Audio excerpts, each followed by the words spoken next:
Imagine for a moment that the night before the greatest milestone of your life, the night when you were finally about to prove to yourself and the world that years of sacrifice were not in vain. Instead of encouragement and love from your family, you were met with the kind of cruelty that scars deeper than any physical wound. Now picture a dimly lit bedroom where a young woman carefully lays out her graduation gown, her heart swelling with anticipation, every stitch of that fabric representing late nights of study, battles against self-doubt, and a yearning to be seen as more than the shadow her parents always painted her to be. She envisions her name echoing through the hall, applause rising as she steps forward. But in homes where emotional abuse is the unspoken law, joy is a threat, and that threat must be extinguished. This is where the story begins, because abuse does not always strike when you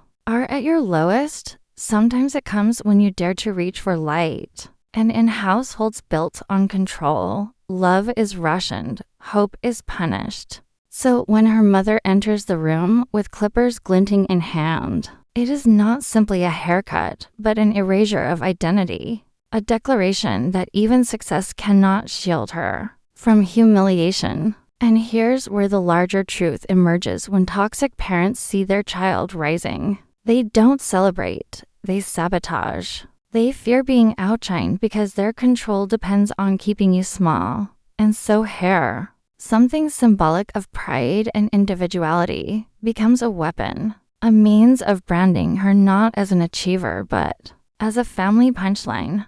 Her father's laughter, his phone ready to document every tear, reveals how abuse often doubles as entertainment for those who commit it. Cruelty is not a byproduct, it is the show itself, and while this story may sound extreme, it mirrors countless real-life dynamics, where children are reduced to props in their parents' theater of power. The tragedy is that society rarely sees the private stage. They only see the polished smiles and rehearsed small talk. But behind closed doors, dignity is shaved away, inch by inch, until the victim barely recognizes themselves. And so this night, instead of sleep, she is left with the sound of buzzing clippers in her ears, the weight of freshly fallen hair on her lap, and the suffocating certainty that even at her highest achievement, she will not be allowed to stand tall. She is forced into baldness not by choice, but by decree. Her scalp raw, her pillow soaked with tears, and the bitter taste of betrayal lingering, yet beneath the despair, a spark flickers. Because survival is not just enduring the cruelty, but finding a way to weaponize it, to flip humiliation into a catalyst. And though she doesn't yet know how, a vow forms in the darkness that their laughter will not be the final word, hers will. And that seed of resistance will grow into something her abusers never expected, something that turns the joke back on them, making their cruelty their downfall. Morning breaks, but instead of anticipation, there's only dread. Her hands hover over the mirror, fingertips brushing the bare scalp where hair once framed her face. Every touch a reminder that her family has stolen not only her appearance, but her right to walk into the world with dignity. She dresses in her gown, but it feels less like armor and more like a costume prepared for ridicule. And outside her bedroom door, she hears the muffled laughter of her parents, mocking her as though her pain is their morning entertainment. It is here that the cruelty takes its sharpest turn because graduation, a day meant to symbolize independence, becomes staged as a spectacle of humiliation. And this reveals a painful truth about abuse. It thrives in visibility. Abusers do not always hide in shadows. Sometimes they crave an audience, because control feels strongest when others are watching. And so when she enters the hall filled with families and graduates, the whispers ignite instantly. Strangers assume the bald head is a joke, a statement, never realizing it was carved out of her against her will. And each whisper cuts deeper because shame compounds when the world unknowingly joins the abusers. Laughter, even her sister, draped in her own unblemished gown, leans in to mock her. reinforcing the family hierarchy where one child is celebrated and the other is sacrificed. This mirrors a common, but often ignored phenomenon in toxic families. The golden child versus the scapegoat. One uplifted to embody parental pride and the other targeted as the vessel of cruelty. And so on stage, as the dean reads her name, she walks under glaring lights, her bald scalp glistening not from choice, but from violation. And in that charged silence, the inevitable happens. Her father bellows a joke loud enough for the microphone to catch, bald like her future, and the crowd erupts in laughter. They do not know the context. They do not know the abuse. But laughter, once ignited, is hard to stop. And this is the cruel brilliance of humiliation. It transforms a private wound into a public carnival, leaving the victim to stand frozen between ridicule and silence. And then, as though the performance required a finale, her father tears the degree she worked for into pieces and slams the trophy she had earned against her head, splitting skin, drawing blood. And in that moment, the ceremony becomes not about achievement, but about spectacle. This is where the deeper analysis must be stated. Abuse escalates when unchecked, and bystanders often freeze, unsure whether to intervene. Teachers hesitate, peers whisper, because cruelty in public spaces creates paralysis. People are so caught between disbelief and discomfort that they let violence pass as theater. And for the victim, it feels like a betrayal from every angle: family, strangers, even authority. Yet even as blood runs down her face, she feels something shift, because humiliation, once it reaches its peak, can ignite defiance. There is a moment when being torn down so completely leaves nothing else to lose. And in that void, seeds of resilience begin to root. She realizes she cannot stop the laughter now, but she can decide whose laughter echoes last. She takes her diploma's shredded remains and the trophy's broken shards, and instead of collapsing, she begins to plan. And here lies the paradox of survival. The very tools meant to destroy her will become the evidence to undo her abusers. In the days and weeks after graduation, the house that should have been a place of rest becomes a battlefield of reminders. Her parents and sister revel in the aftermath as though her bald scalp and bloodied gown were props in a comedy special. Her mother sneers when she walks past, still bald, still pathetic. Her father pretends to snap photos like she is a circus act. Her sister parades her pristine gown across banisters and chairs like a crown jewel. And here lies an overlooked truth about toxic families. Abuse is rarely a single explosive moment. It is a campaign, a steady drip of mockery designed to remind the victim that there is no escape. And yet she chooses a different path than they expect. Instead of lashing out, she goes silent. Because silence unnerves abusers. They crave reaction. They need visible pain to validate their power. And when that reaction disappears, they become careless. They underestimate. They overplay their cruelty. And so she begins documenting everything in secret. Each insult, each bruise, each drunken laugh. She turns her phone into a vault of evidence, catching her father boasting while replaying the video of smashing the trophy on her head, capturing her mother's cruel voice celebrating her worthlessness, even recording her sister's taunts. And here we must pause to analyze the brilliance of strategy under oppression. While the abusers believe they are in control, they are, in fact, laying the groundwork for their own downfall, because every cruel word, when replayed in a different context, reveals them for who they are.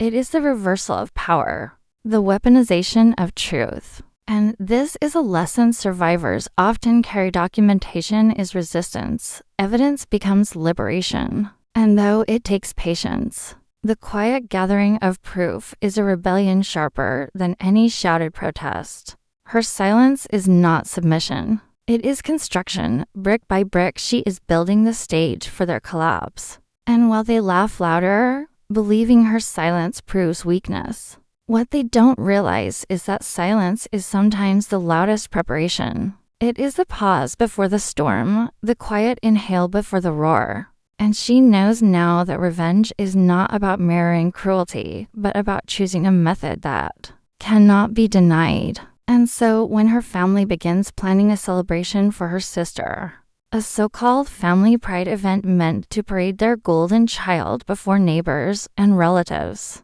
she sees her chance because the same stage they used to boast will become the stage of their ruin. This is not impulsive revenge, but deliberate justice. And as the hall fills with chatter, with relatives and community members gathered under banners that read pride of the family, she enters quietly, no longer afraid of whispers, because now the whispers will serve her.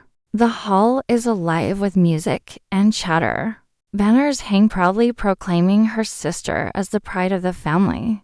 Neighbors and distant relatives mingle in admiration. Her parents beam as though nothing has ever been out of place, and her father, unable to resist, warms up the crowd with a cruel jab at her expense. Some kids make you proud and some just make you laugh. Guess which one this bald bird is? The crowd erupts with laughter once more, oblivious to the history beneath the joke. And this moment crystallizes one of the cruelest truths of public life. That communities often collude in humiliation without meaning to, because humor is disarming. It masks violence. And when laughter becomes the soundtrack of abuse, cruelty slips by as entertainment. But this time she does not flinch. She waits for the room to settle. And then she steps forward to the microphone. Her parents smirk. Her sister preens, certain she is about to deliver a pitiful plea. And yet instead of begging, she presses a button. And suddenly their voices fill the hall. Her father's mocking words from graduation, bald like her future, booming through the speakers. The room falls into stunned silence as her mother's recorded laughter follows. Bleeding and bald, that's all she'll ever be. And then her sister's sneer echoes across the hall. Careful not to blind the audience when the lights hit your shiny head. Each clip lands like a hammer strike, stripping away the facade her family has carefully cultivated. And here lies the brilliance of exposure. Abusers depend on secrecy.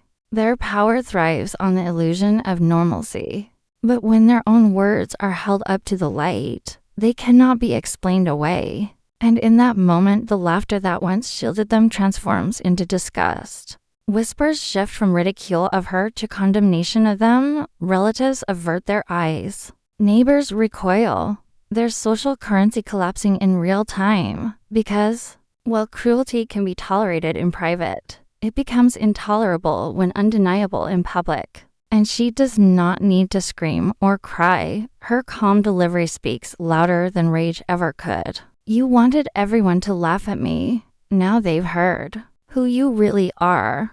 Let's see if anyone is still laughing with you. Her voice is steady, her eyes unwavering, and then she walks off stage, leaving them trapped in the silence they cannot escape. And this reveals a deeper truth about justice. That sometimes the most powerful revenge is not retaliation, but revelation. Forcing abusers to live beneath the weight of their own words. Because nothing is heavier than a reputation shattered by undeniable evidence. And as she steps out into the night air, she hears the shift behind her. No applause, no laughter. Only the panicked voices of her parents trying to explain. Her sisters. Shrill denial.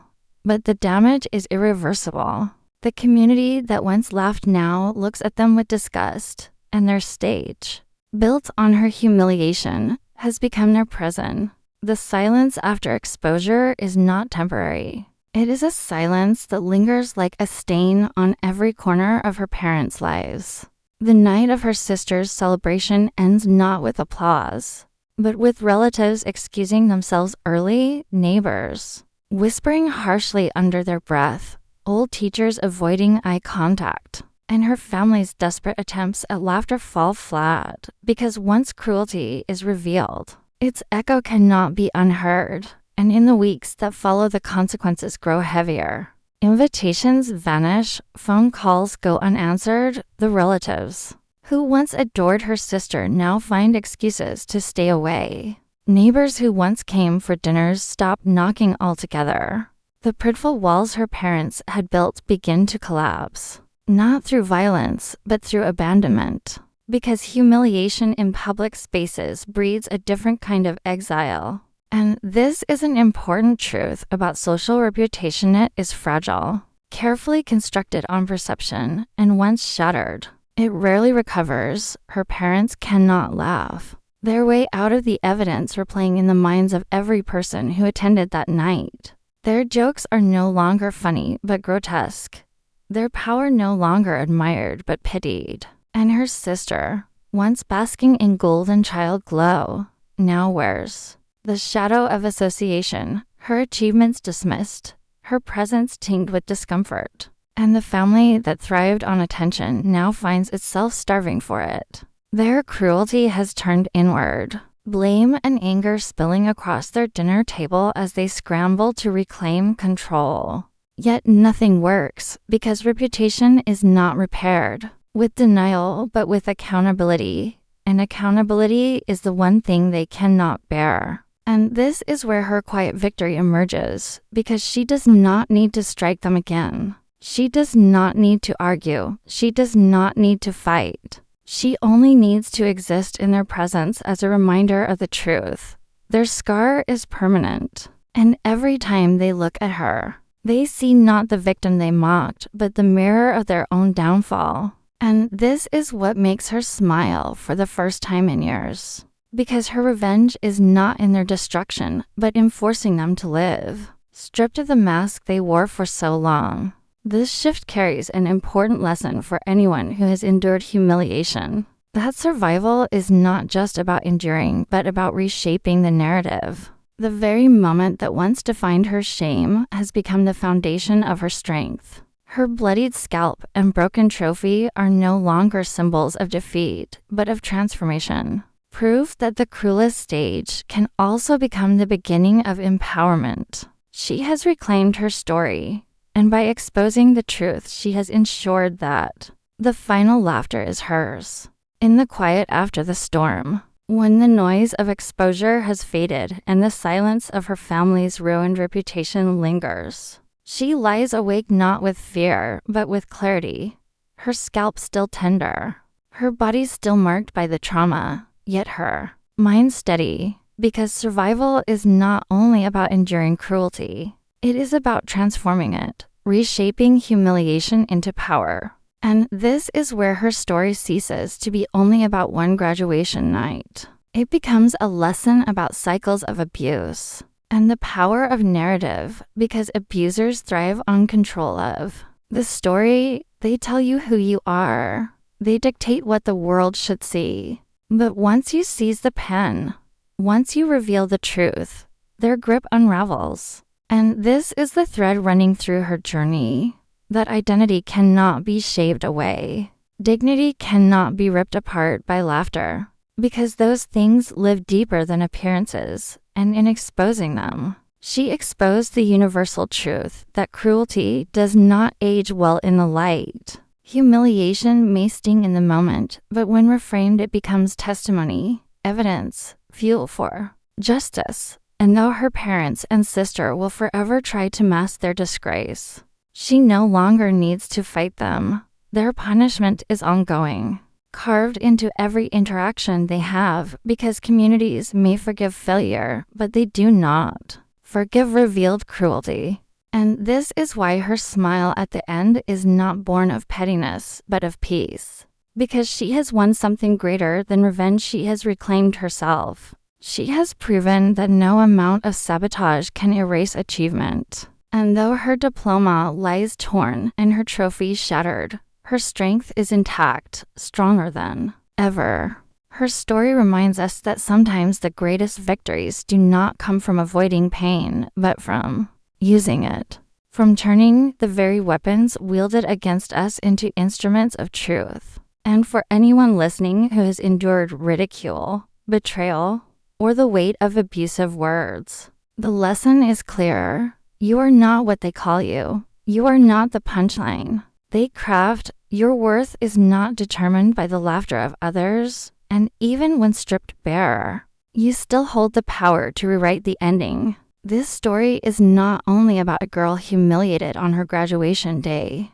It is about every survivor who has ever decided that silence can be strategy, that exposure can be justice, and that dignity, once reclaimed, burns brighter than cruelty ever could. So when we ask what became of her, the answer is simple. She walked away not as a victim, but as the author of her own narrative. And the family that mocked her are no longer laughing because their stage has crumbled and the audience has left, leaving them trapped with only their own words for company. And that is the most fitting justice of all.